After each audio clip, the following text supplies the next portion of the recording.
Bien, buenas tardes a todos de nuevo y bienvenidos aquí, amigos de la India. Hoy, martes 18 de abril del 2017, vamos a dar inicio a la sesión número 25 del curso Introducción al Agni Yoga.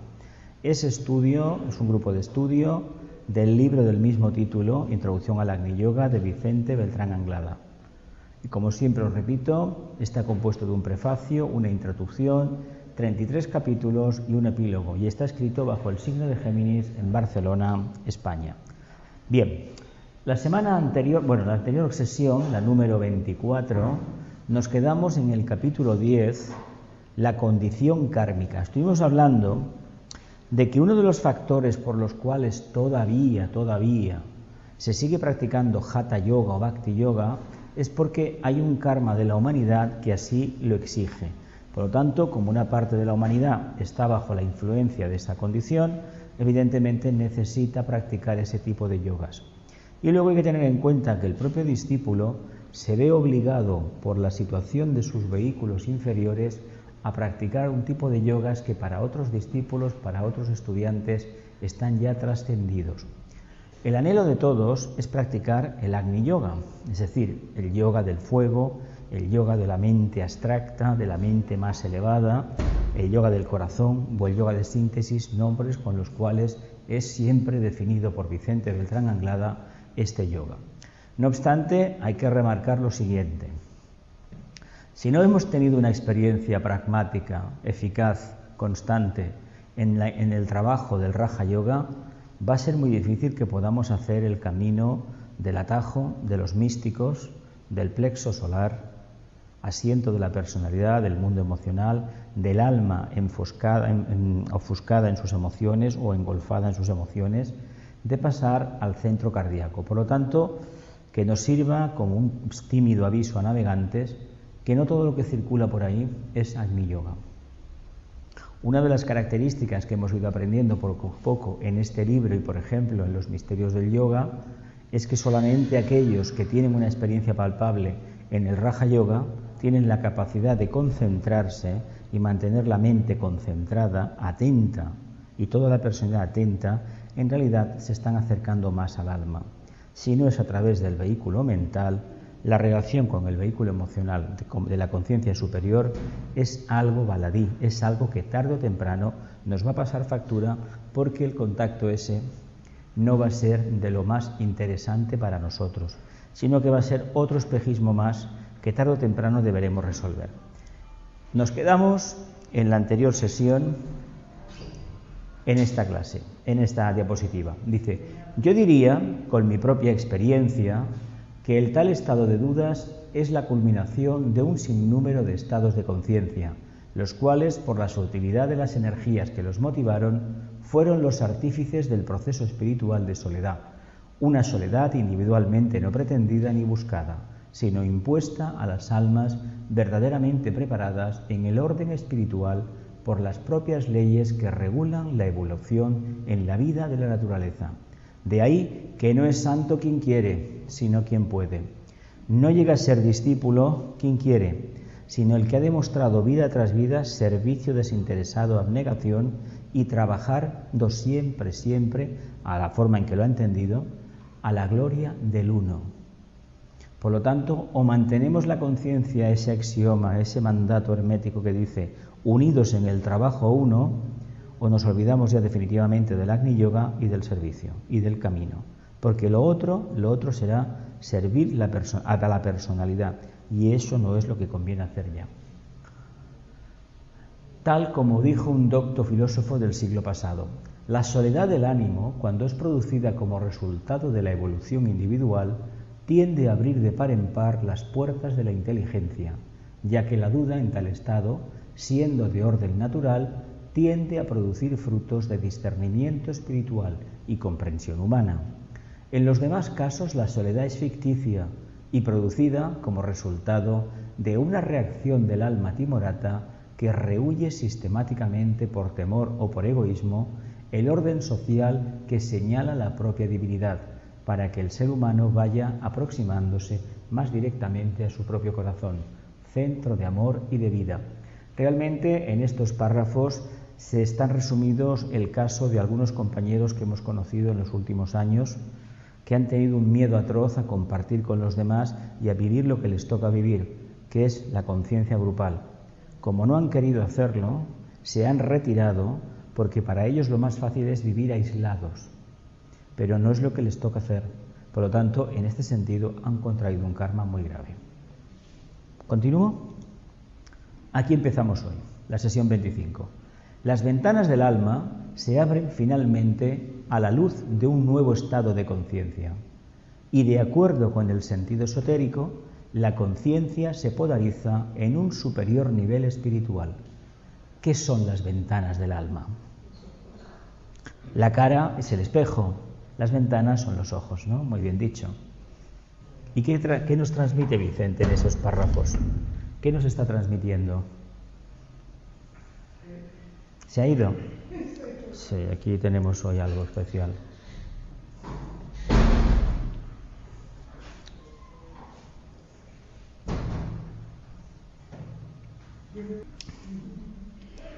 Dice, las ventanas del alma se abren finalmente a la luz de un nuevo estado de conciencia y, de acuerdo con el sentido esotérico, la conciencia se polariza en un superior nivel espiritual.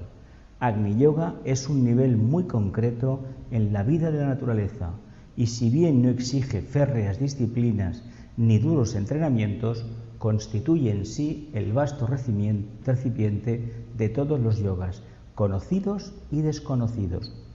¿Cómo podemos afirmar de manera nosotros tan categórica con nuestra propia experiencia personal que el Agni Yoga es la síntesis de todos los yogas conocidos? Del Hatha, del Bhakti, del Raja. ¿Cómo podemos realmente llegar a esa conclusión? Porque es el cuarto yoga. Es el centro. Las ventanas del alma, lo repito ya por tercera vez, que veo que hay ganas de dar la lata. Las ventanas del alma se abren finalmente a la luz de un nuevo estado de conciencia y, de acuerdo con el sentido esotérico, la conciencia se polariza en un superior nivel espiritual. Agni Yoga es un nivel muy concreto en la vida de la naturaleza y, si bien no exige férreas disciplinas ni duros entrenamientos, constituye en sí el vasto recipiente de todos los yogas, conocidos y desconocidos. ¿Hasta qué punto nosotros, con nuestra experiencia, os preguntaba antes, podemos realmente afirmarlo de una manera tan categórica como lo hizo Vicente?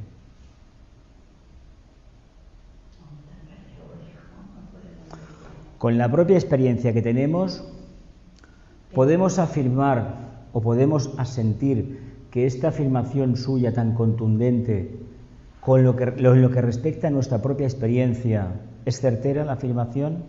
Basándonos en nuestra experiencia, no en lo que diga Vicente. Pues es como ir levantando los A ver, años, ¿no? Esto es un grupo de estudio. Lo que quiero es en nuestra experiencia, no lo que hemos leído. Mira, lo que hemos leído no sirve para nada. ¿Qué experiencia tenemos del Hatha Yoga, del Bhakti Yoga y del Raja Yoga?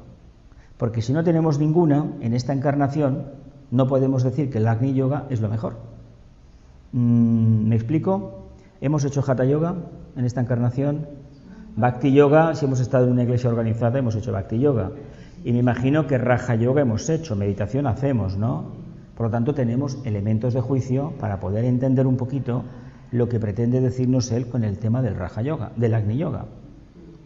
Eso es lo que yo quiero, la experiencia que hemos tenido, si nos sirve para decir, tiene usted razón, Vicente, o todavía lo veo muy largo, muy lejos todavía para mí.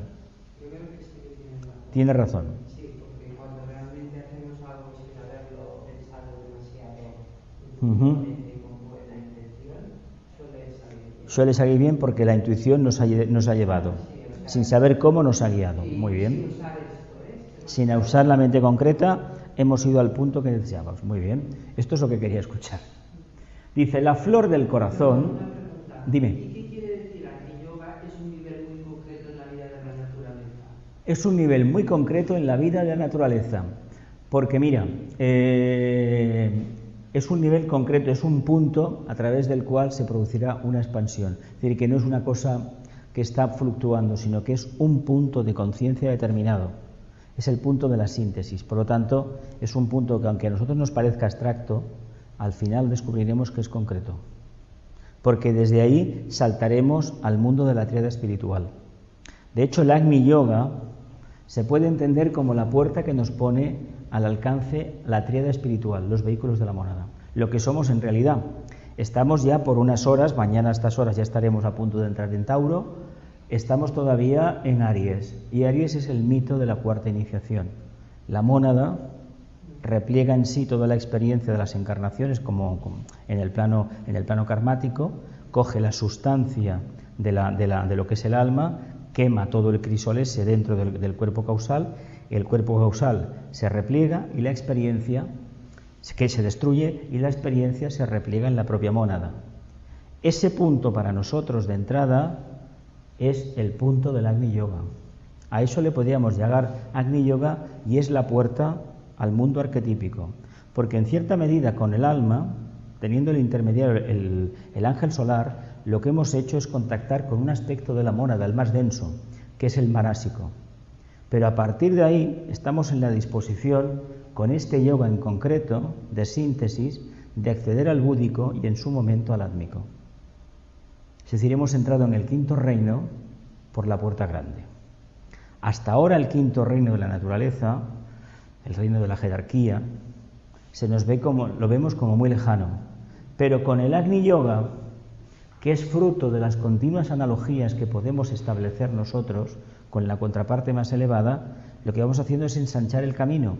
Y cuando un grupo de discípulos en el plano físico esté practicando este yoga de síntesis, ese punto en el medio ambiente va a ser un punto muy concreto de radiación, de expansión de conciencia.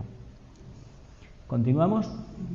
La flor del corazón, esencia espiritual del ser, va emergiendo lentamente del cúmulo de precipitaciones kármicas y empieza a ascender sin esfuerzo cuando las dudas fueron comprendidas y cuando la realidad inmanente encontró al fin, después de un sinnúmero de esfuerzos y de luchas, el rastro de luz que conduce a lo eterno. ¡Uf!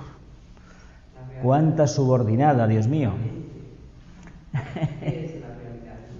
La realidad que está dentro, Hay dos formas de entender a Dios: a través de su creación o a través de mi interior, dentro de la creación. Dios es dual en este sentido. Más que dual es nuestra percepción de Él. Por lo tanto, aquí se nos dice, va emergiendo lentamente la flor del corazón, es decir, el despertar, la luz, la chispa divina en este sentido, después de todas las precipitaciones karmáticas, cuando hemos cumplido con el karma, es decir, hemos aceptado lo que nos viene sin rechistar, intentando buscar una solución, pero sin echar más piedras en la mochila, esa flor va emanando. El loto egoico se va abriendo más y de ahí sale ese perfume que es el Agni Yoga, la futura expansión de conciencia. Y esa realidad que está dentro, al final encontró, después de un sinnúmero de karmas por medio, el camino de la luz que conduce a lo eterno. Siempre la luz nos ha llevado hacia arriba, hacia la casa del Padre. Siempre. El problema está que hasta que no se satisfaga el karma, no se pague a Caronte, no le paguemos la moneda, simbólicamente hablando, no nos puede llevar a la otra orilla. Caronte cobra una moneda por llevarnos como almas, según la tradición, a la otra orilla. Cruzamos la laguna Estigia. Pues bien, mientras no cumplamos con el karma, la barca está ahí, pero yo no me podré subir en ella. Estoy hablando desde el punto de vista de una iniciación, no tanto de la muerte física, que en el fondo es otra iniciación. Lo que pasa es que no la llamamos como tal, pero sí lo es en tanto y en cuanto tú mueres a una realidad y naces a otra. Lo que pasa es que tú no te das cuenta porque tu conciencia pasa del plano físico al plano astral. Y en ese momento, bueno, ¿qué ha sucedido? Pues no sé. Puede pasar mucho tiempo hasta que nos demos cuenta de lo que ha sucedido, si es que estamos un poco despiertos. Mira, el tema del discipulado es ni más ni menos que quitarnos las capas de cristalizaciones que tenemos y llegar a lo más puro. Imaginaos que tenemos una pieza de metal toda corroída, ¿no? Empezamos a limpiarla y aparece un material precioso, ¿no? Pues exactamente nosotros. En el sendero no nos dicen nada nuevo, nada que no tengamos dentro. Por lo tanto, de lo que se trata es de pulir el instrumento para que lo de dentro aflore.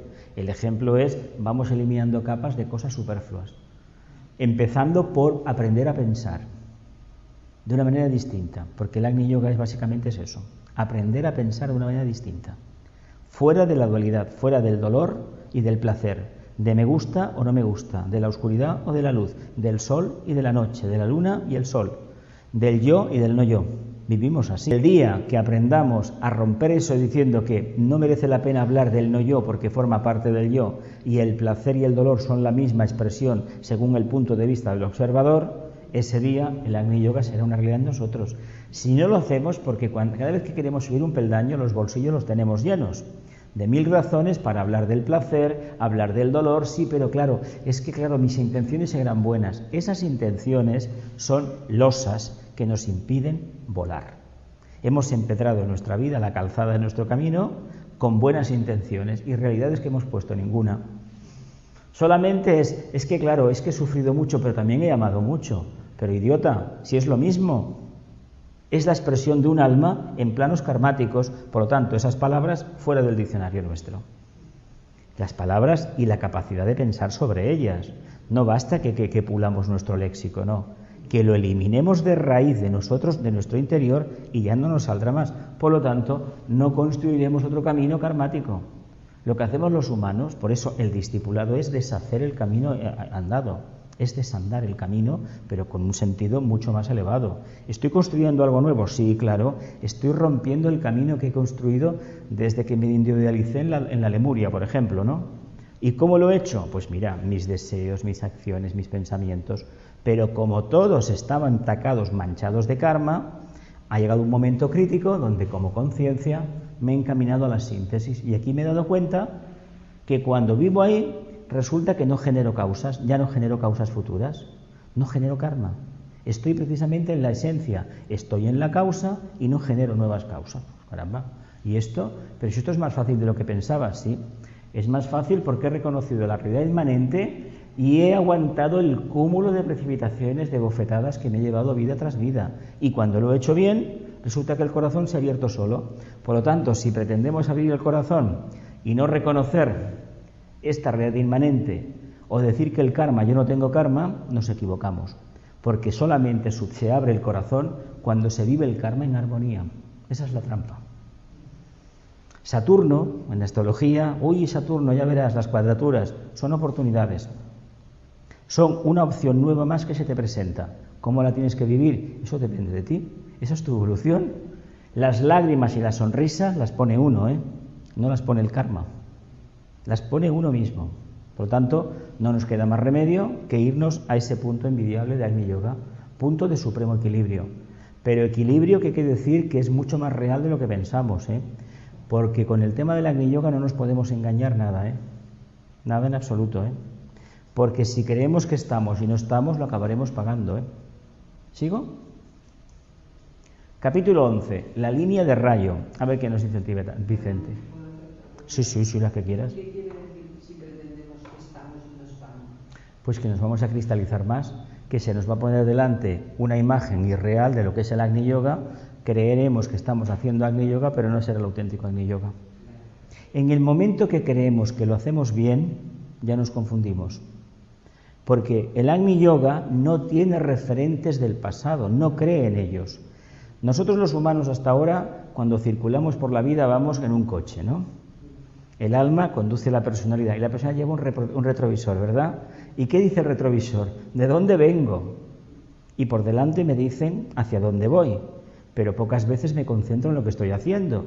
Mientras vayamos por la vida con el referente del pasado, que es el karma, y mi mente y mi conciencia que están atrás o en el futuro, lo que voy a encontrar en la próxima curva, me impide ver lo que estoy haciendo en este momento, que es conduciendo mi vida como me da la gana, como quiero o lo mejor que puedo. Es un ejemplo que se ha puesto muchas veces, es viejo, y francamente cuando se le mira un poco fríamente tiene una gran verdad. Toda la vida nuestra está basada en el pasado. De hecho, nosotros somos consecuencia del pasado. Pues ya va siendo hora de que nuestro presente sea al mismo tiempo futuro. ¿Y cómo se consigue eso? Viviéndolo como el Agni Yoga. El pasado ya no existe, el futuro tampoco, por lo tanto es presente, y si es presente será el inglés present continuous tense, ¿no? El presente continuo. Y esa es la conciencia logoica, por ejemplo, de los maestros. Nosotros no la vamos a alcanzar, pero sí se sabe por estudiantes que nos han precedido en el camino que cuando se tiene cierto grado de equilibrio, de armonía interna, el tiempo pasa, no hay noción del tiempo y realmente no hemos generado nuevas causas, pero tampoco hay preocupación en el sentido de que, ¿y qué más me da? Si nosotros nos damos cuenta que estamos en el presente o estamos viviendo un karma, generalmente por las reacciones que tenemos a situaciones que vienen del pasado o algo que nos habla del futuro. Cuando a una persona le dices, estás trabajando, sí, pero ya verás cómo no tendrás pensión cuando te jubiles, le estamos quitando la atención del presente. Esto se está utilizando continuamente por los medios de comunicación y no queremos entender que es un gol que nos meten los hermanos del otro sitio para no vivir precisamente en armonía.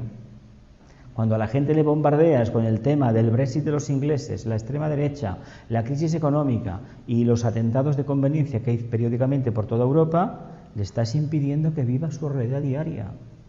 Y puede ser agni-yógica en tanto y en cuanto muchísimas personas no tienen en cuenta a la hora de vivir el resto, viven en armonía a su manera. Tanto es un tipo de yoga interesante porque cuando se mira un poco no es tan nuevo, ha estado siempre en la humanidad, siempre. Solamente las conciencias más evolucionadas lo captaron. Los momentos de éxtasis de los místicos españoles de hace siglos son agni-yógicos todos. La frase de Teresa de Ávila de que Dios estaba hasta en los pucheros, o muero sin vivir en mí, que tan alta vida espero que muero porque no muero. Es una expresión agni-yógica. Es definir un estado de conciencia que no tengo palabras para describir, pero simplemente es plenitud. Y esa plenitud nos la da el agni-yoga, la búsqueda de la síntesis, pero sin esforzarte, de forma natural. Pero vuelvo a insistir, este yoga, si no hemos tenido experiencia previa con el tema de la mente, del trabajo del Raja Yoga, la concentración, no lo podemos hacer. Si somos simplemente emocionales, no lo podemos hacer. No nos podemos concentrar, porque el plexo solar es más poderoso de lo que imaginamos y más astuto. ¿Sigo? Es tremendo.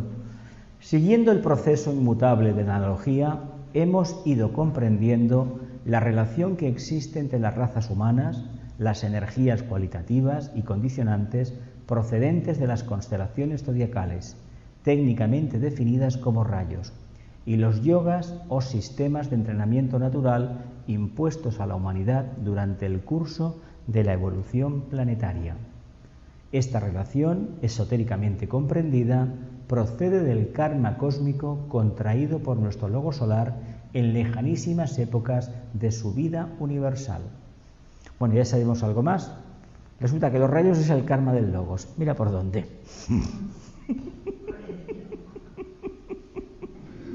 Y todo el universo conocido y desconocido se rige por el mismo axioma. Por lo tanto,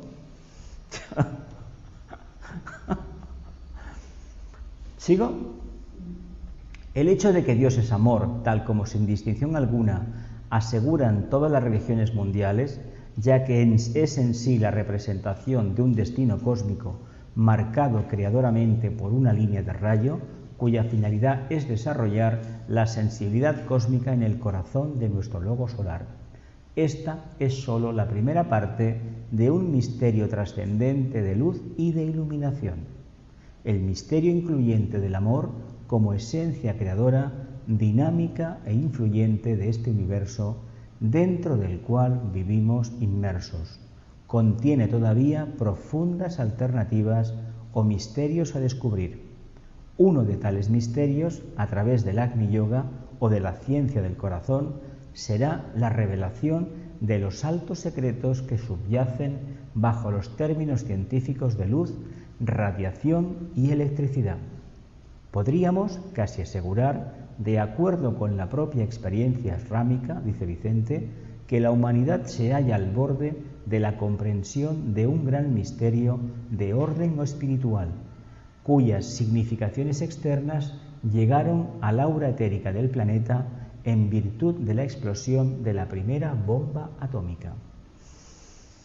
¿Qué nos dice concretamente Vicente aquí? Venga, la parte final sobre todo. La parte de arriba es muy hermosa, ¿eh? Tenemos un karma, una línea de energía divina, que el Dios es amor, lo sabemos muy bien, pero Dios es amor porque está trabajando nada menos que un aspecto del plano búdico cósmico, un subplano, el cuarto en concreto. De ahí le viene el amor, que es la razón pura. Sabéis que el amor es la razón pura porque el plano búdico es el plano de la razón pura. ¿Qué pasó exactamente cuando se tira la primera bomba atómica? Los éteres, se rompió el velo del templo, ¿no? La membrana que separa el etérico, físico-etérico, del astral, ¿no? Bien. Entonces, la nueva era, ¿qué va a ser exactamente? La fusión del astral, del plano astral, del subplano astral con el subplano más denso del físico cósmico. ¿Y qué nos va a pasar? ¿Qué nos está pasando en estos momentos? Que todo cambia rápidamente. Decimos, ¿es el séptimo rayo? Sí, claro, todo cambia. Todo cambia rapidísimamente, no hay títere con cabeza. Cada vez somos más sensibles, más hipersensibles, y lo seremos mucho más, porque nos estamos jugando el futuro para épocas lejanas, en este momento. Los seres humanos queríamos luz, ¿no? ¿Verdad que sí? Estamos de acuerdo en eso. Apareció un grupo de científicos que buscó la luz, ¿dónde? En los materiales radioactivos que hay en la Tierra, el uranio. Lo que pasa es que el uranio que hay en la naturaleza no sirve para hacer una bomba atómica, lo sabéis ya, ¿no? Hay que enriquecerlo con centrifugadoras, ¿sabéis cómo va eso, no? Lo habéis visto en la tele en 50.000 documentales, ¿no? Bueno, hay un proceso de enriquecimiento del uranio. Entonces, se tira la bomba atómica, ¡bum! ¡Pum! Oh, qué ruido, qué ruido, qué ruido, ¿de acuerdo? Bien. La idea de hacer una bomba atómica era ni más ni menos, primeramente, para descubrir el potencial creador de Dios en nosotros, el mito de Dios en la máquina, y por otro lado, porque creían que con ese tipo de bombas ya no habría guerras en el mundo. Sin embargo, las guerras han continuado. Lo que sucede es que ya nadie se atreve a tirar una bomba atómica. Visto lo visto, no vaya a ser que me la tiren a mí, y durante 40, 60 o 70 años las consecuencias están ahí. Si sabéis, habéis visto algún documental por televisión o en internet, todo el tema de Chernóbil durante miles de años quedará proscrito y contaminado, lo sabéis. Hoy por hoy no hay técnicas, o si se conocen no se aplican, para descontaminar todo lo que quedó, ciudades enteras que quedaron allí, quedó todo, los camiones, las ambulancias, está todo exactamente igual, se está deteriorando, con el inconveniente que el agua y la naturaleza están esparciendo la contaminación. ¿Veis? Es normal, es el karma, ¿no? ¿Qué sucede? Pues que ese karma, por un lado, y sobre todo la necesidad de buscar la luz, han hecho que esos éteres se derrompieran y viéramos una nueva realidad. ¿Qué va a pasar a partir de ahora o qué está pasando ya en la humanidad? Hay una parte de ella que cada vez es más sensible al astral. De hecho, el mundo de la moda, de las comunicaciones, de la prensa, del cine, ¿habéis visto el cine cómo está últimamente? Todo es, no diré fantasía porque no es la palabra adecuada, habla continuamente de unos mitos que curiosamente están en el plano astral. Todos esos guerreros de la luz que hemos visto, que tienen poderes increíbles, eso viene del plano astral. El mito de Superman, el mito del hombre araña, el mito del Capitán América y de tantos que hay por ahí que saben hacer de todo y ayudan a la humanidad, o de los Invencibles, o de los Cuatro Magníficos, o de los Vengadores, todo eso que hemos visto por las series de televisión, incluso ahora se hace en 3D precioso, magnífico, 4K, etcétera, todo eso está en el astral. ¿Qué nos están dando en realidad? O las catástrofes, que si nos cae una piedra y nos mata, que si el planeta se congela, que si, fijaos, una cosa muy importante, el monstruo Godzilla o King Kong, por ejemplo, sale un egregor de la naturaleza que estaba escondido y que los humanos han activado. Y curiosamente, algunas películas japonesas, las originales de Godzilla, decían que estaba dormido y que las bombas atómicas lo despertaron. Porque se ve que ese monstruo Godzilla forma parte de la tradición nipona. Hay una historia al respecto. Y claro, esa explosión lo despertó. Con lo cual se nos está diciendo que los antiguos egregores de la humanidad salieron en los años 30, 40 afuera. Y de hecho es así. Cuando le piden a Sanat Kumara permiso unos cuantos maestros para prepararse para darse esta iniciación, al invocar el fuego de donde fuera, despertaron todo lo que había oculto. Entre ellos el nazismo, el comunismo y todos los sismos habidos y por haber del siglo XX que hemos tenido para dar y vender.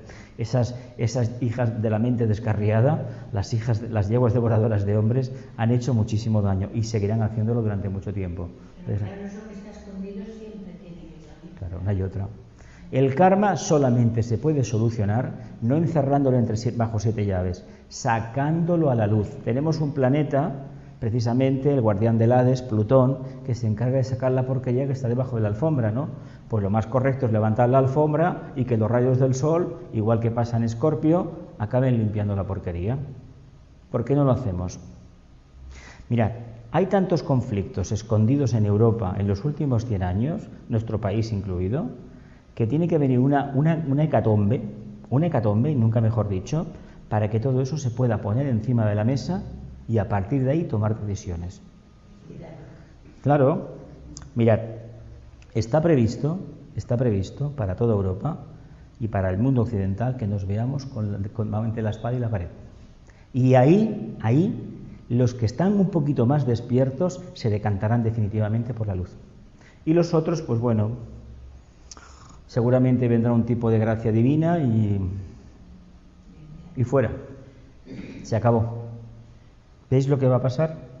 ¿Creéis que si todo fuera bonito y la bolsa subiera continuamente y todo flores y violas, etcétera, etcétera, nos íbamos a preocupar de cambiar? ¿Verdad que no? Pues ya está. ¿Por qué hay tanta gente que se tira a la búsqueda de la conciencia y no quiere nada del pasado, de filosofías?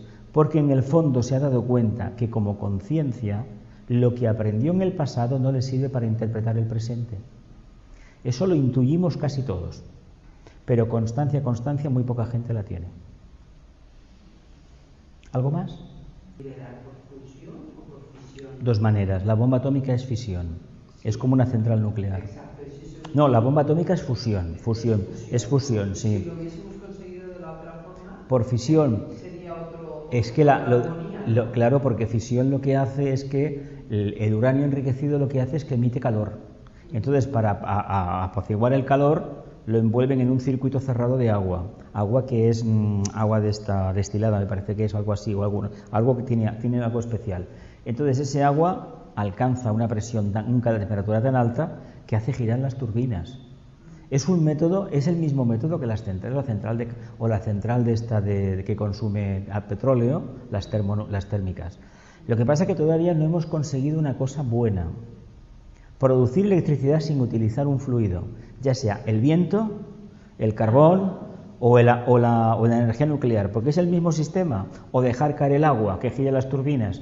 No hemos conseguido un sistema que salgan los electrones sin necesidad de utilizar el tema del agua o del aire. Porque, por ejemplo, un pantano, cuando se deja caer el agua, vemos el rebosadero por arriba, pero por abajo es por donde va el canal que hace girar las turbinas. La que viene de arriba no hace girar las turbinas. Hay un proceso por medio, pasa por unas cámaras, hay unas aspas, y al girar, pues claro, es un magneto, unos electroimanes, y van produciendo kilovatios y kilovatios y kilovatios y kilovatios. Pero en el momento que consiguiésemos este otro sistema... Automático, instantáneo, de sacarle a la materia los electrones... Sería una armonía ya conseguida, ¿no? De hecho, se dice que ese es el sistema que Tesla descubrió. Nikola Tesla, lanzando unos microvoltios aquí, conseguía cientos en el otro sitio. De hecho, la prueba de la bombilla funcionó. ¿El por qué eso no se ha puesto en práctica? Pues porque nos falta... Evidentemente falta armonía. Se habla de la anécdota de que Morgan, el banquero que ponía el dinero, decía, bueno, ¿y el contador dónde está? No es tan complicado poner un contador en una casa y además tener en cuenta una cosa: este método de energía gratuito o inacabable no quiere decir que sea gratis para los ciudadanos, ¿eh? Hay que tener en cuenta una cosa: si descubriéramos un método de producción de electricidad con un coste mínimo, hay que cobrarla por una razón muy sencilla: hay todo un sistema social que hay que mantener. A ver, esto hay que tenerlo en cuenta. Imagínate que tuviéramos una maquinita del tamaño de una cafetera y nos pudiéramos producir cada día enchufándola a la corriente, por ejemplo, una batería, pues, ¿qué te digo yo? 5 kilovatios por hora.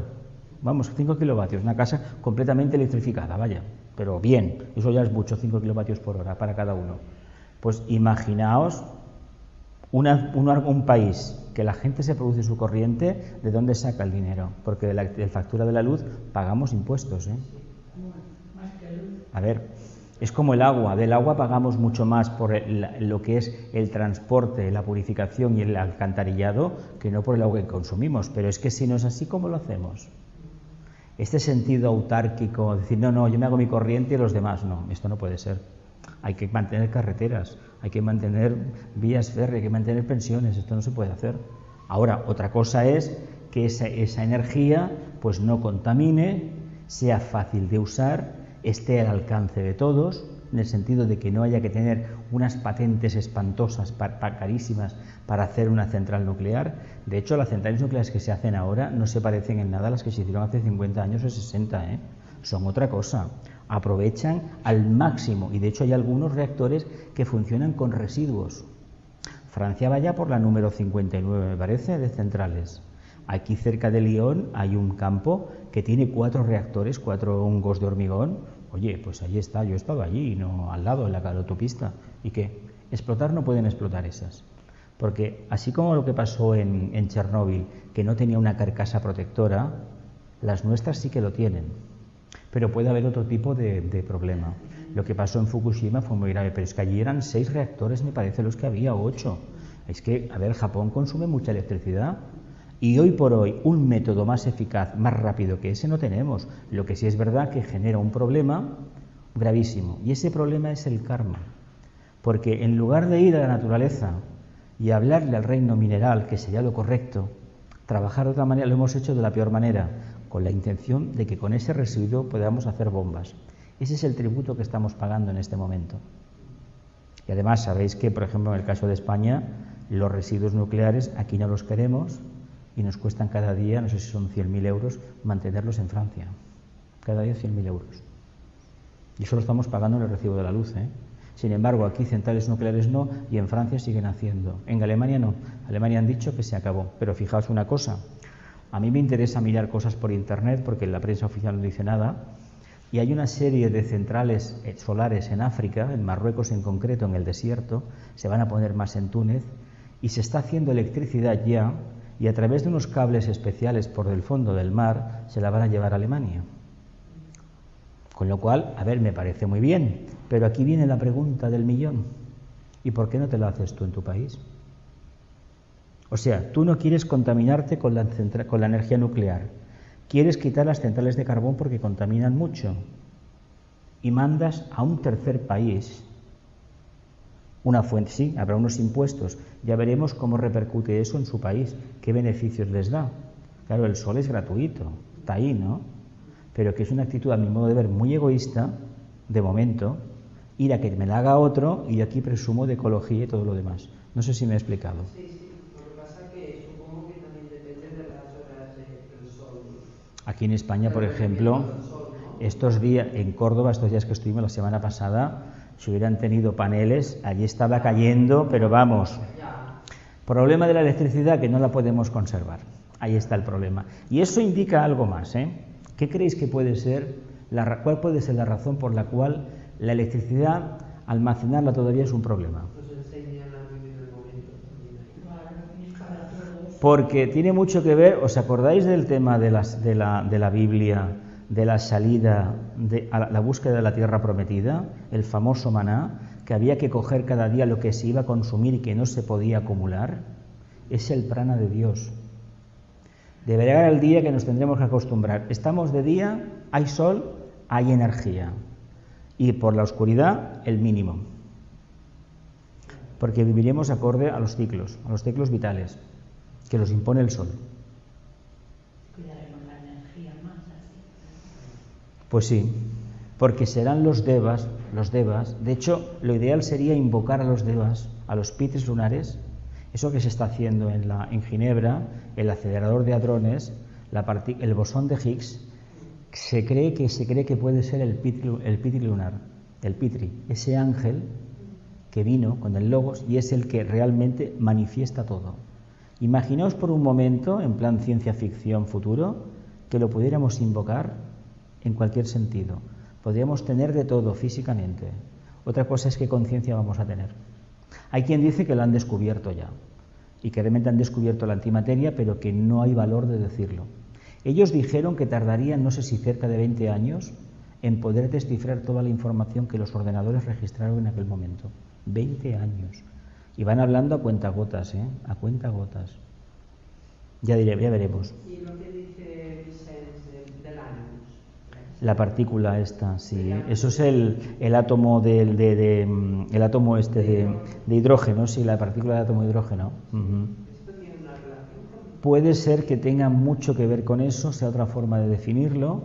Ella dijo que como no había suficiente, el maestro les decía que como no había suficiente amor en la humanidad, la jerarquía no podía dar eso. Es más, no es que la jerarquía no lo dé, es que no lo podemos descubrir. Hay unos tipos de devas que nos lo velan. Por tanto, si han venido devas que nos han traído la informática en muy poco tiempo, han venido devas que nos han dado maravillas, creo que esos devas están aquí. Es cuestión de que yo creo que el tema de la electricidad va a ser más sencillo, no entiendo del tema, la verdad, se ha dicho a nivel de ciencia, pero va a ser mucho más sencillo y la clave va a ser esotérica. La clave va a ser Esotérica. De la misma manera que despertamos Kundalini cuando la conciencia superior está activa, no al revés, despertaremos el fuego eléctrico cuando la conciencia más superior todavía esté manifestada. A ver, entendamos una cosa, en una sociedad que cumple el propósito de Dios, que lo cumpla, no puede faltar nada, nada básico para vivir. La electricidad es necesaria, por mucho que todavía haya mucho místico de la vela, el candil y cosas de estas, o de la luz del sol. La electricidad es necesaria. Hoy sin electricidad no interactuamos, pero es que debemos de conocer que dentro de los cables no son electrones, son ángeles. ¿Que de acuerdo son involutivos? Bueno, porque vienen de la materia, pero gracias a ellos nosotros tenemos de todo, de todo. A ver, ¿os imagináis un momento la vida sin los tendidos eléctricos o sin una fuente de generación de electricidad?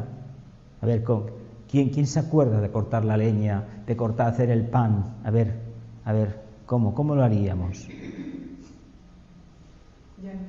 Veremos los aviones volando con energía eléctrica. Lo veremos, ya lo veréis. Los coches también, los trenes ya van, lo veremos. Lo veremos. Por lo tanto, ¿continúo? Según se nos explicó esotéricamente, aquel suceso de la bomba atómica provocó la rotura de una de las capas de protección etérica establecidas entre el plano físico y el plano astral, quedando seriamente dañadas las defensas naturales que existen entre distintos subplanos etéricos.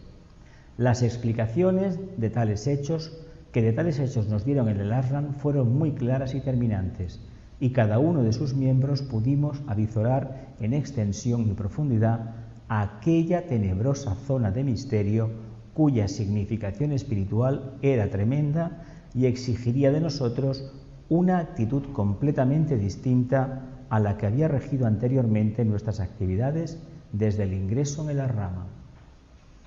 Madre mía, dice, a mí personalmente me cupo el honor de rasgar una parte del velo que encubre el gran misterio cósmico para nuestra era planetaria y de revelar cuanto me fue posible comprender, avizorando más allá de las limitaciones mentales del intelecto, zonas de una inaudita seguridad espiritual que eran la solución radical de todos los problemas del presente.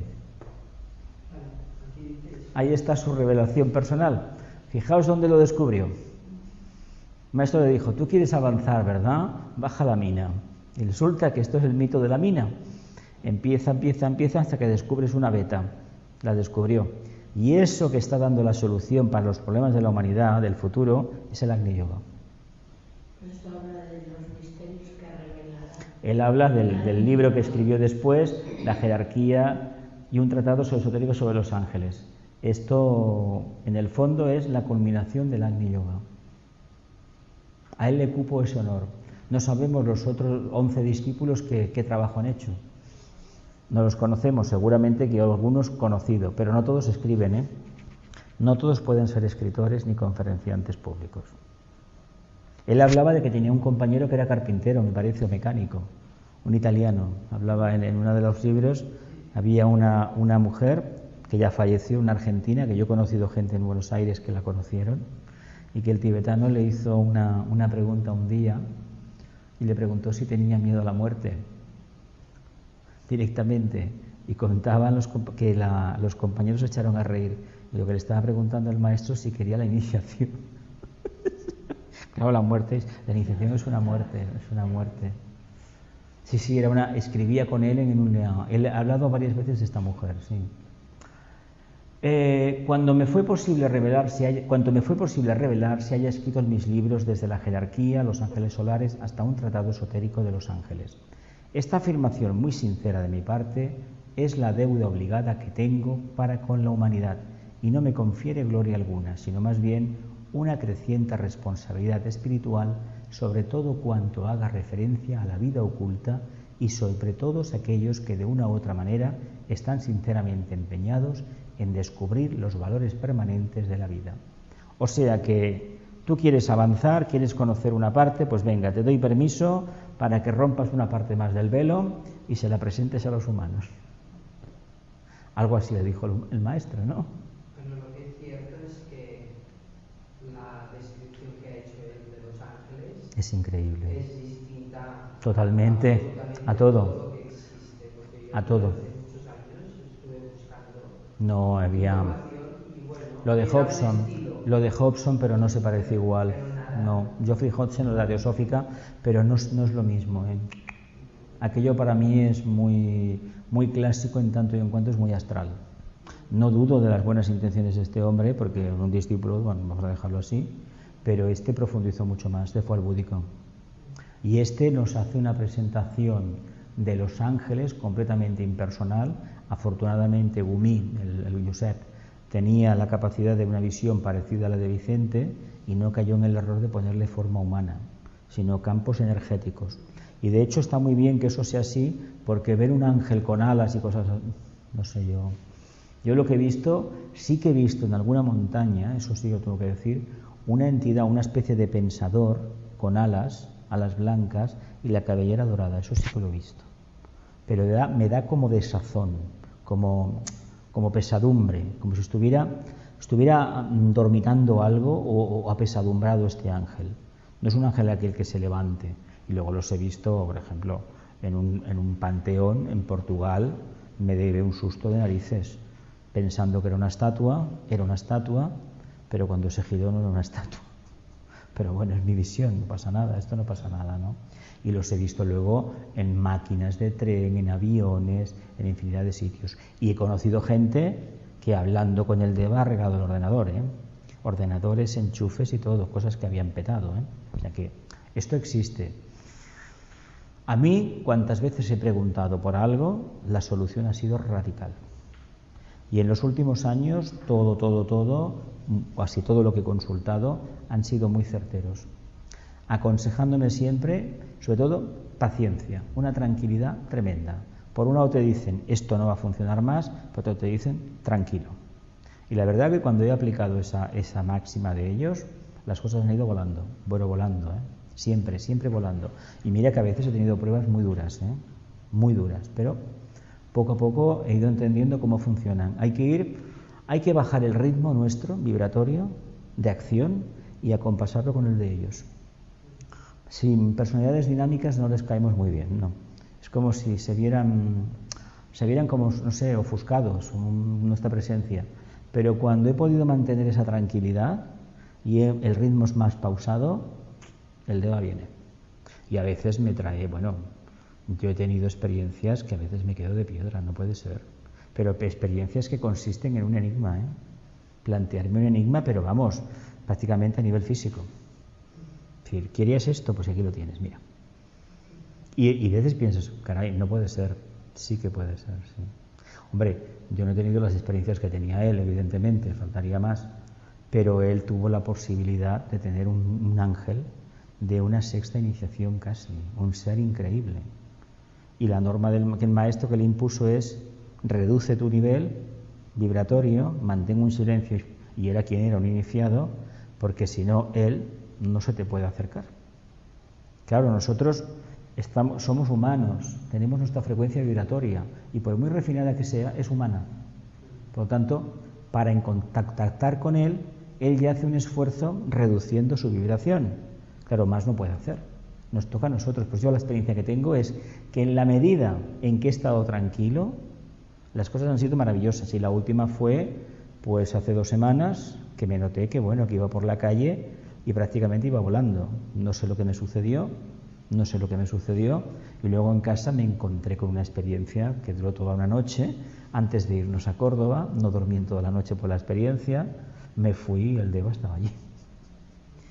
En Córdoba pasaron muchas cosas, evidentemente, una experiencia muy hermosa. A la vuelta tuve la otra parte de la experiencia, pero ha ido todo muy bien, es decir, como es un presagio de algo. Pero como estamos en la época de los grandes festivales, puede pasar cualquier cosa. Muy importante estar atento. Según nos explicó Esoteric, aquel suceso provocó la rotura. Esto hemos leído, ¿no? La deuda que tengo con el continuo. Esta afirmación muy sincera de mi parte es la deuda obligada que tengo para con la humanidad, y no me confiere gloria alguna, sino más bien una creciente responsabilidad espiritual sobre todo cuanto haga referencia a la vida oculta y sobre todos aquellos que de una u otra manera están sinceramente empeñados en descubrir los valores permanentes de la vida. Una de tales misiones arrámicas voluntariamente aceptada fue relatar mis propias vivencias arrámicas y revelar la comprensión natural de las mismas. Esto no quiere significar, naturalmente, que sea yo el único miembro en el ashram que ha logrado levantar parte del velo que encubre las razones jerárquicas para nuestra época. Esto es importante que lo diga, porque a veces da la impresión que el único era él. No todos los discípulos pueden tener la experiencia, faltaría más, son discípulos iniciados, pero no todos lo van a comunicar. Hay 1 o 2 en diferentes épocas, hay uno que tiene el permiso del ashram, de la jerarquía, para dar a conocer una información. Acordaos el caso de la Bailey con el tibetano. Es la enseñanza de toda la jerarquía a través del que más preparación tiene, que es el tibetano, Hualhul, y a través de una discípula que tenía muchísima preparación. Tiene una segunda iniciación nada más. Pero, madre mía, el trabajo que hizo, ¿eh? Y lo bien escritos que están esos libros. Lo bien escritos. Y lo bien escritos que él escribió los suyos. Porque es un castellano como muy rimbombante, mucha metáfora, mucha analogía, mucho astralismo, todo muy decorado, muchos adjetivos, adverbios. Es un castellano muy, muy elegante. El lenguaje que ya no se utiliza, evidentemente. Uno diría, es que este lenguaje no es agni-yógico, porque parece que, tanta floritura. Pues sí que es agni-yógico en tanto y en cuanto cogió la parte emocional de los plectores y la subió hacia arriba. Si no hubiera sido por esa cadencia de expresiones y de adverbios, de adjetivos, etcétera, etcétera, no nos hubiera enganchado a nivel emocional y por lo tanto no hubiéramos subido arriba. Es poético, muy bien dicho, es poético. Tiene 4º rayo, es un lenguaje de 4º rayo. Dice, otros discípulos de los distintos ashram y en diferentes niveles descubrieron también la parte del misterio que les tocaba revelar y habiéndolo claramente comprendido, justo es que lo revelen en la forma que les resulte más fácil y conveniente dentro de los ambientes sociales de los países en donde viven y cumplen sus compromisos kármicos. Imaginaos por un momento que somos conscientes arriba de que tenemos unos hermanos, unos son de Suiza, otro de Sudáfrica, otro de Camboya, otra de Estados Unidos. A ver, sí, nos conocemos en la síntesis, sí, claro. ¿Pero creéis que todos van a explicar lo mismo y con las mismas palabras? No pueden, porque una cosa es la vivencia arriba arquetípica y luego es cómo en el plano físico se puede manifestar eso. ¿Acorde a qué? ¿Qué parte del plan me toca? Esto el maestro te ayuda a entenderlo. Uno puede tener ese contacto interno, faltaría más, pero no todo el mundo lo va a revelar. Incluso muchos discípulos tienen auténticas dificultades para explicar la vida interna de lo que son conscientes, porque no encuentran palabras. No encuentran una palabra que explique cómo es el maestro y lo que hace el maestro. Y dices, pero ¿no es tan fácil eso? Pues no lo es. Lo viven, pero no saben expresar. No, porque no han podido todavía captar una parte, a lo mejor, del arquetipo, de cómo expresarlo en este plano físico, y porque no tenemos palabras adecuadas que expliquen realmente lo que es, haciendo de una forma original, no como otro lo ha hecho. A ver, decir que el maestro es un ser de luz es una obviedad. A mí esto no me gusta. Son almas avanzadas, eso ya lo sé. Se llaman Mahatmas. Pero eso a mí tampoco me gusta, porque es la palabra oriental, hindú. ¿Por qué no hablamos en terminología occidental? Un ser liberado, pero ¿qué quieres que te diga? Se han hecho intentos en el cine, y una película, esa que era una gasolinera, que la era una gasolinera, que es del Nick Nolte, ¿os acordáis? Que hacía del maestro, trabajaba en la gasolinera, me parece, y el otro acudía, ¿acordáis? No sé qué nombre tiene. Es muy interesante verla por las cosas que pasan. Por las cosas que pasan, además, no es curioso porque el ashram, la gasolinera, vas a coger energía, en el fondo. Vi muy poco de ella, pero tenía su razón de ser a la hora de hacer la narración. Pero ¿cómo queremos ver al maestro? ¿Con rayos de luz en la cabeza? ¿Como Superman? ¿Vestido de agente de vendedor de seguros? ¿De director de oficina bancaria? ¿De abogado? ¿De maestro de escuela? ¿De masón? ¿De sacerdote? ¿De hombre de negocios? ¿O de un apacible jubilado? No sé si me he dejado a otro, jardinero, político. ¿Qué figura de estas os gustaría más? Una persona normal de la calle. Bueno, no sé el maestro que tiene de normal, en sentido de la calle, ¿eh? No lo sé, ¿eh?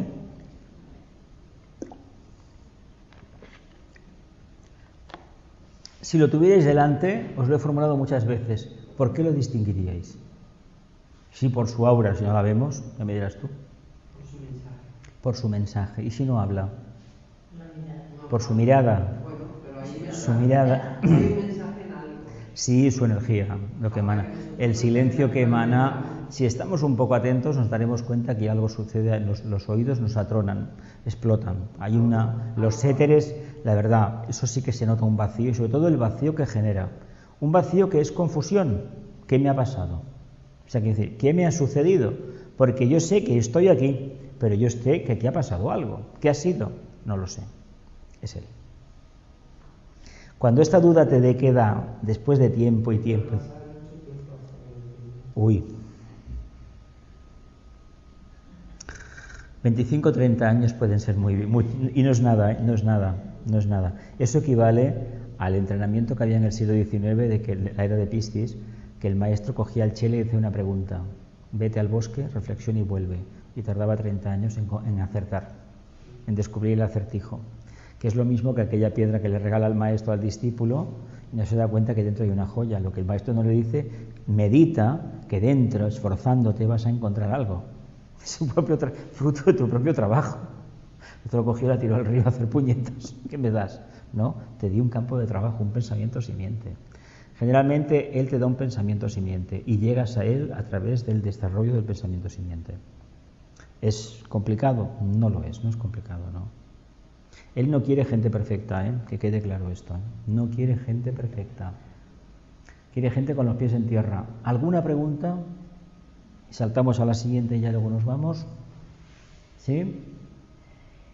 Por lo tanto, no todos los discípulos van a escribir libros.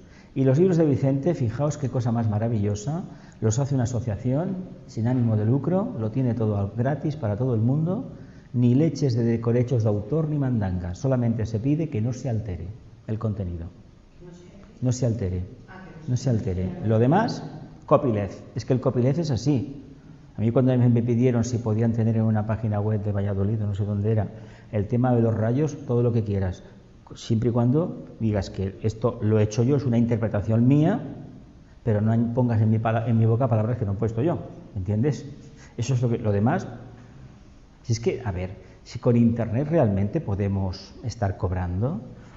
Si yo esta mañana me pedían los de la Wikipedia un 5 euros, pues oye, si lo consulto mucho, aunque algunas cosas para mi modo de ver discrepo bastante de lo que ponen, pero bueno, sí, bueno, piden porque... A ver, no, te lo piden como aportación voluntaria. He puesto varias veces 2 euros, esta vez he puesto 5, pero si no te cuesta nada con el móvil, en vez de 5 euros, si tampoco, no te vas a morir, no sé. A ver, hoy en día para hacer donaciones, donaciones de 1 euro o 2, que a ti no te supone nada, es un café prácticamente, pero siendo miles es dinerito para nadie cobra, pero los servidores hay que mantenerlos, las máquinas, y eso gasta electricidad, gasta muchísima corriente eso.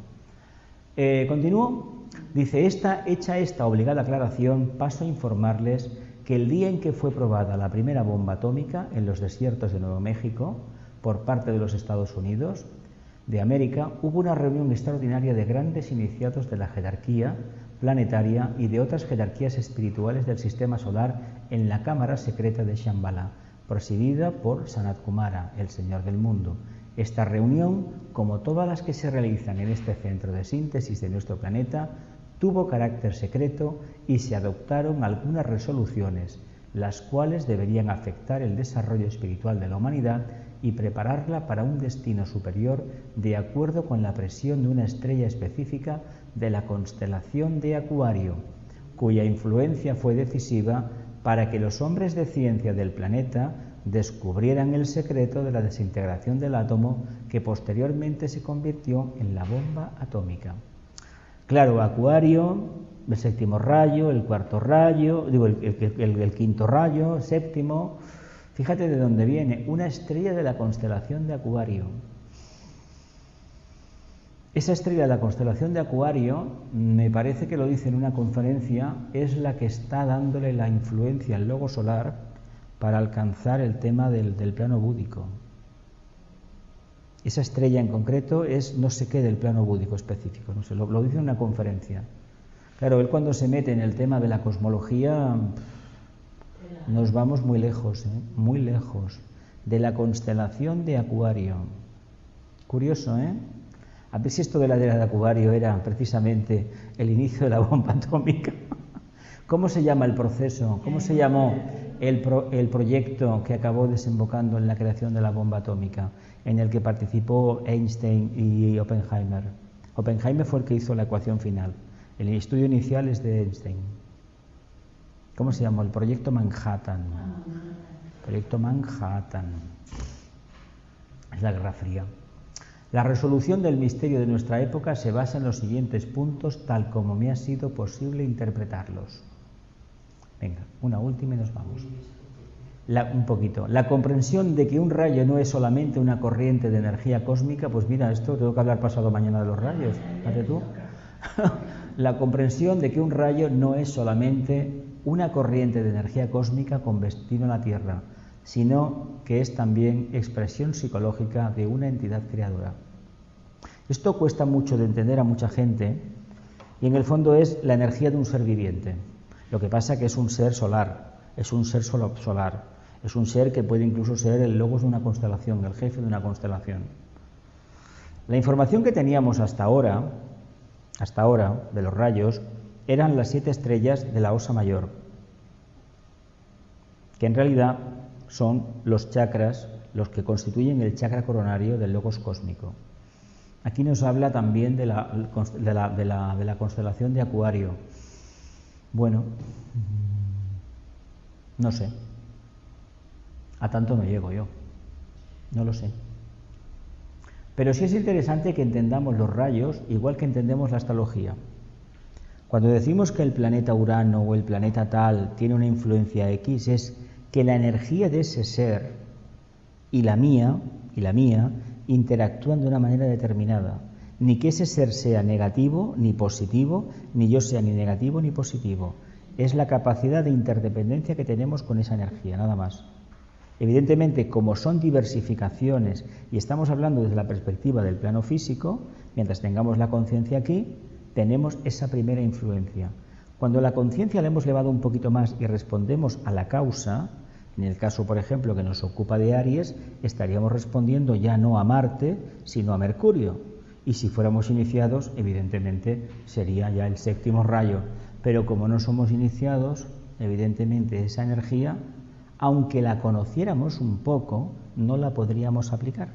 Porque pensad una cosa, a medida que vamos avanzando desde lo exotérico a lo más profundo, nos damos cuenta de que los vehículos se tienen que utilizar al extremo de poder coger esos voltajes sin peligro. Y eso se ve que es mucho más complicado de lo que a simple vista se explica. A ver, imaginaos por un momento que pudiéramos hacer una meditación, que no es el caso, pero imaginaos, pues se puede decir que en los ashrams se hace eso.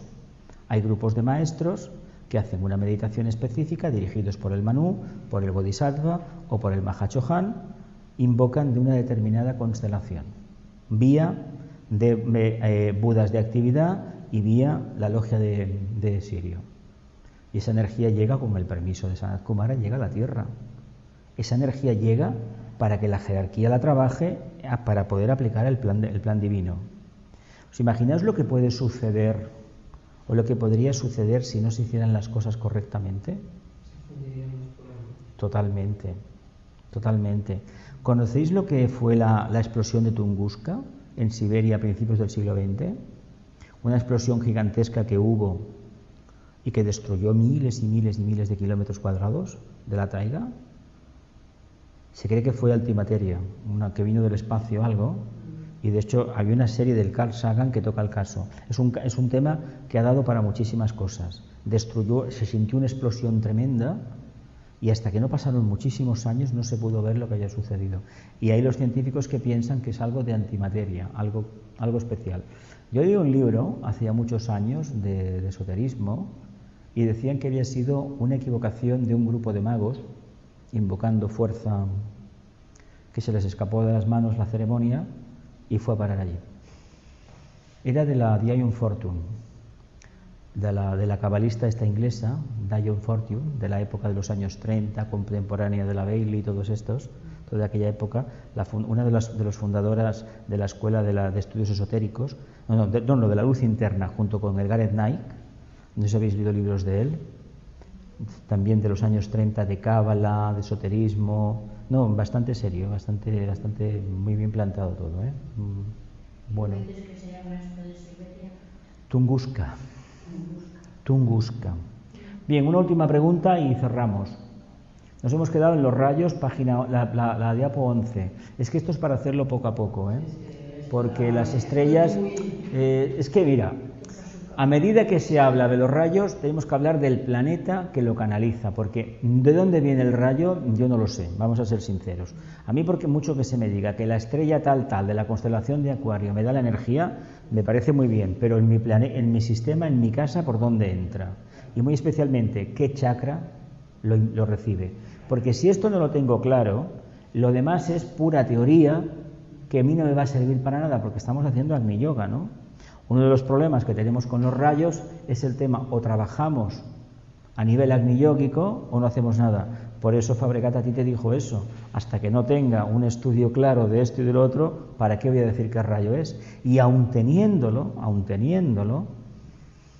si no nos manifestamos como almas, no puede salir esa energía. Es decir, yo soy una persona muy poderosa, sí, pero ¿eres personalidad integrada o no lo eres? Es que no es tan fácil. Sí que es verdad que el sexto rayo se distingue, el primer rayo se distingue, el segundo rayo se distingue, el cuarto se aprecia, todo se ve. Pero aquello de afinar, en principio es la intuición. Pues yo, por lo que sé, es la intuición. Hay gente que te lo hace por numerología, hay gente que lo hace por la carta astral, pero personalmente creo que es la intuición la que te lo revela. Sí, no sé, todo cada uno que lo vaya mirando. Pero, a ver, los rayos, para delimitar un poco, ¿empezarías por el rayo del alma? ¿O empezarías por el rayo de la personalidad? Es que el rayo de la personalidad se manifiesta cuando el alma está manifestándose también, porque si no, de hecho es la proyección del alma, por lo tanto tiene que estar ahí. Cuando hablamos, yo soy, pon que alguien te diga, yo soy de este rayo, ¿qué voy a entender? ¿Que su alma es de este rayo o su personalidad es de este rayo? Sí, o su mente. ¿Dónde está la conciencia? ¿Dónde está la conciencia? O sea, claro, primero tenemos que ¿Dónde ver está la conciencia? y dónde está la Yo me considero un 23.000 y pico. Segundo de alma, tercero de personalidad. Y a partir de ahí ya podemos elucubrar. Mi numeración acaba en 2, porque creo que mi cuerpo físico es el segundo rayo. Porque me da los clásicos problemas del segundo rayo, que cuesta mucho movilizarlo. No ahora, siempre costó muchísimo. Y el nervio para arriba, para abajo, para abajo, para arriba, para abajo, para arriba, de mucha actividad, es tercero, que es una persona muy común en la Tierra, porque el rayo de la Tierra es el tercero, por lo tanto no es nada especial, es el montón, prácticamente el montón. Y el segundo rayo, bueno, pues porque, a ver, se me nota, desde muchísimo tiempo. Ahora bien, meternos en la diatriba del vehículo mental y el emocional, aun siendo el emocional un sexto rayo, porque evidentemente existe, porque si no, no iría vestido como voy, siempre. Sin embargo, ese sexto rayo a mí no me ha configurado el cuerpo. En este momento. En el principio sí que me lo configuró. Al principio, hasta cerca de los 20 años, 18, 19, me configuró el vehículo físico completamente. Eso cambia en evolución, aparece un aspecto más taurino como alma, que es el que al final se ha aposentado. Es el que domina. Eso podríamos decir un vehículo, lo que pasa que es muy mental. Es más bien el sexto de Sagitario, curiosamente el complementario de un ascendente determinado, Géminis. Y luego sería cuestión de discernir, ¿y el mental qué será? ¿Será un tercero? ¿Será un quinto? ¿O será un cuarto? A veces creo que es un cuarto. A veces. Más que nada por experiencias de tiempo A, de todas maneras tampoco lo podemos asegurar. Habría que preguntarle a él, bueno, ¿qué tengo? Y se va a reír, por lo tanto, ya ni se me ocurría preguntarlo. No. ¿Para qué? ¿Para qué? Te dirá, aprende a distinguir la energía, lo demás vendrá por sí solo. Pues ya está, aprendemos a distinguir la energía.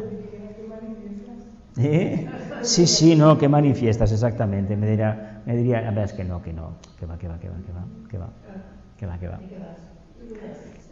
Un silencio y nos vamos. Que la luz, el amor y el poder restablezcan el plan en la tierra. Que así sea. Y cumplamos con nuestra parte. Que así sea.